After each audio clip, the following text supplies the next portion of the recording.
শিবরাত্রির পবিত্র রাতেই নেমে এসেছিল এক ভয়াবহ দুঃস্বপ্ন। গত 15 ফেব্রুয়ারি মহেশতলা পৌরসভার 20 নম্বর ওয়ার্ডের আকরা পুরাতন বাজার ফেরিঘাট এলাকার বাসিন্দা সুকুমার পাত্রের স্টেশনারি ইমিটেশন ও বস্ত্রালয়ের বড় দোকানে আচমকাই অগ্নিকাণ্ডের ঘটনা ঘটে। প্রায় 15 বছরে তিল করে গড়ে তোলা ব্যবসা, জমানো মূলধন ও সমস্ত মালপত্র আগুনে ভস্মীভূত হয়েছে। দমকলের টানা 3 দিনের চেষ্টায় আগুন নিয়ন্ত্রণে এলেও দোকানের কিছু আর অবশিষ্ট ছিল না। এক মুহূর্তে মাথার ছাদ ও জীবিকার অবলম্বন হারিয়ে দিশেহারা হয়ে পড়ে পরিবারটি। বিভিন্ন জায়গায় সাহায্যের আবেদন জানালেও আশ্বাস ছাড়া বাস্তবে তেমন সহায়তা মেলেনি পরিবারের অভিযোগ।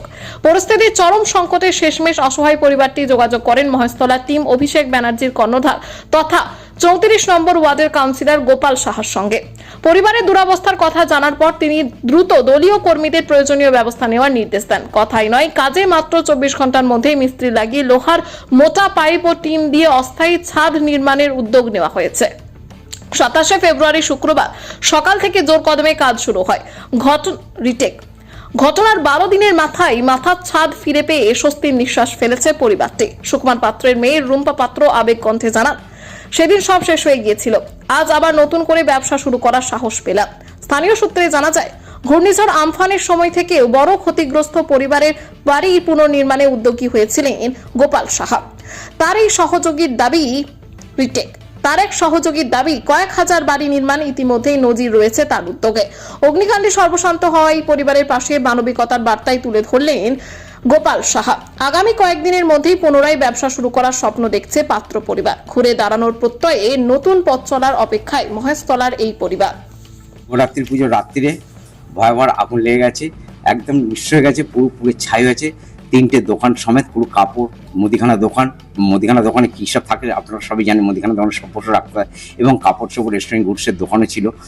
দিদি এটা পুরো ছাই হয়ে গেছে। আমরা অনেক সাহায্য সবার কাছে চেয়েছি, সবাই আগিয়ে এসেছে, কিন্তু হেল্প করার মতো কেউ আসেনি। বাধ্য হয়ে অভিষেক টিমের কাছে যেয়ে আমরা গোপাল সাহার কাছ থেকে আমরা অনেক হেল্প পেয়েছি। আমার আজ মাথার এটা আস্তানা করে দিয়েছে আমাকে, এর জন্য আমি অসংখ্য ধন্যবাদ গোপাল সাহার কাছে। কোটি প্রণাম ওনাকে। আমার এইটুকু বলার আছে, আমি আর কিছু বলতে পারছি না, যেটুকু বলার সেটুকু বললাম, ঠিক আছে। হ্যাঁ, আমার বাড়ি যে পুরো ছাই হয়ে গেছে, পুরো আমার আজ 15 বছরের দোকান, এই দোকানের সব বছর শেষ হয়ে গেছে, কিচ্ছু আমার নেই। আমার কি এমনকি টাকা পয়সা পর্যন্ত পুড়ে গেছে। ভবিষ্যতে যে আমার একটা ক্যাশ যে ছিল 5 থেকে 6 লক্ষ টাকার মতো, সেটাও আমার পুরো শেষ হয়ে গেছে, কিচ্ছু নেই। আমি এখন ধূলিসাৎ হয়ে গেছি, পুরো আমি নিঃস্ব হয়ে গেছি। আমার হেল্প করার মতো কেউ এখন আমার পাশে নেই, একমাত্র গোপাল শাহ আমাকে এই জায়গাটা হেল্প করেছে। আমি এইটুকু ধন্যবাদ গোপাল শাহকে জানাই। আর কিছু বলছি, এই দূর মনে করি কেমন লাগছে? খুব সুন্দর লাগছে। ওনাকে আমার অসংখ্য ধন্যবাদ যে আজ আমাকে এক কথায় রাজি হয়ে গেছে, এক কথায় উনি দেখলো না শুনলো না, ছেলেদের পার্টি দিয়ে আজ আমার এই উপহারটা করে দিচ্ছে। এই উপহারের জন্য আমি ধন্যবাদ ওনাকে কোটি প্রণাম। আপনার নাম? আমার নাম সুবিমল পাত্র, আমি হচ্ছে সমীর কোটালের ছোট শালা, বাজার ফেরিঘাট রোড, 20 নম্বর ওয়ার্ড। আজকে আমার সবথেকে ভালো লাগছে যে আমার ব্যবসা আবার শুরু করতে পারবো, এটুকু আশা নিয়ে নেমেছি। আজ আমাকে হেল্প করেছে এইটুকু, এই হেল্পের জন্য আমি ধন্যবাদ। পুড়ে গেছে, মানে শিবরাত্রির দিন ভয়াবহ দুর্ঘটনা। আমরা বুঝতে পারিনি যে এতটা আগুন লেগে যাবে আর এত আমাদের ক্ষয়ক্ষতি হবে। হ্যাঁ, লাস্টে আমাদের সব পুড়ে গিয়ে আমরা দিশাহারা হয়ে গেছি। বাবাকে সামলানোর মতো কেউ নেই। আমি, মা, বাবা, আমার দিদি, জামাইবাবু সবাই আমরা ছিলাম, কিন্তু আমাদের সাথে কেউ ছিলই না। হ্যাঁ, সেই দিনটা আমাদের পাড়ার সবাই সাহায্য করে জল নিভিয়ে করেছে। তারপরে লাস্টে 3টে দমকল এলো, তারা নেভানোর পর ঘরের দিকে আমরা তাকাতে পারছি না। কি অবস্থা দেখলে মানে ভয় লাগছে আমাদের। আমরা কোথায় থাকবো সেইটুকু আমাদেরও ছিল না। লাস্টে আমাদের সামনে একটা মামার বাড়ি ছিল, ওই বাড়িতে গিয়ে 2-3 দিন থাকলাম। লাস্টে কি করব কোনো জায়গায় কিছু সাহায্য না পেয়ে লাস্টে অভিষেক ব্যানার্জির হয়ে আমরা গোপাল সাহার কাছে গেলাম। আমি আর বাবাই গেছিলাম, আমাদের দুজনকেই শুধু ঠুকতে দিয়েছে। দিয়ে বললো যে আমরা গেছি, গিয়ে বলছে কি হয়েছে। তখন আমরা বললাম যে আমাদের ঘর বাড়ি সব পুড়ে গেছে। বলছে কি চাই তোমাদের? ঘর চাই না, মানে ছাউনি করে দিতে হবে। এইটুকু যে বলেছে, এটাই আমার কাছে অনেক ধন্যবাদ ওনার কাছে আমার। এই বলা মাত্রই আপনারা যে পাশে দাঁড়ালেন, কেমন লাগে? এইটুকুই যে বলেছে, আমার বাবার অনেকটা কষ্ট হয়েছে। বললে এরকম কেউ বলবে না আজকের দিনে। তারপরে আমরা বাড়ি চলে এলাম, ওনারা বললো যে তোমরা যাও, আমরা সঙ্গে সঙ্গে বাড়ি যাচ্ছি।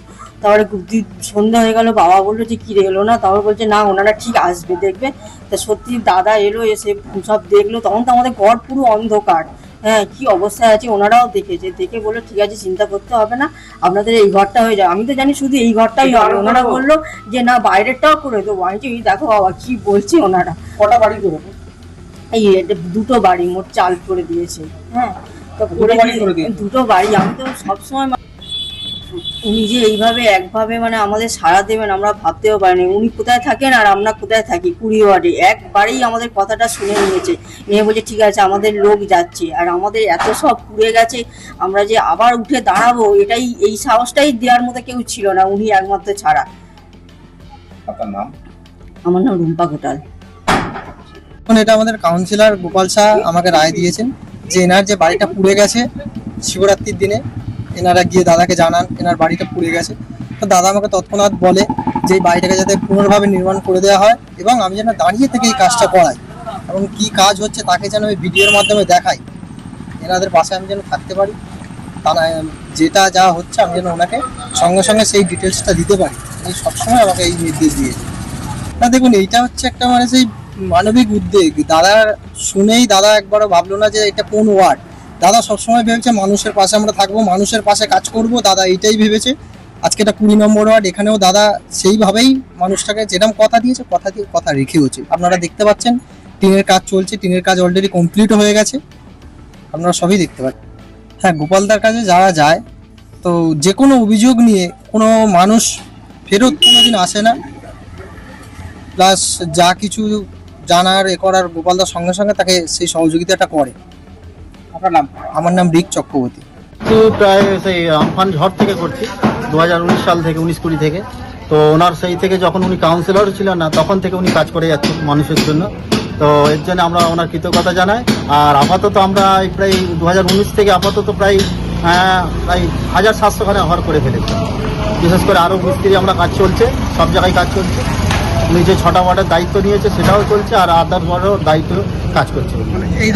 এই ধরনের অসহায় মানুষদের কাজ করে দিচ্ছে। বলবো ওনার যেন খুবই ভালো হয়, আর ওনার ভবিষ্যতে উনি যেন একটু বড় উঁচু পোস্টে থাকে, তবে মহেশতলা অঞ্চলে সবার উন্নতি হবে। আর ইনি যদি আসে আমরা মনে করবো মহেশতলা ডেভেলপ হবে। আপনার নাম? ইনশাআল্লাহ। আমার নাম শেখ হাজরত।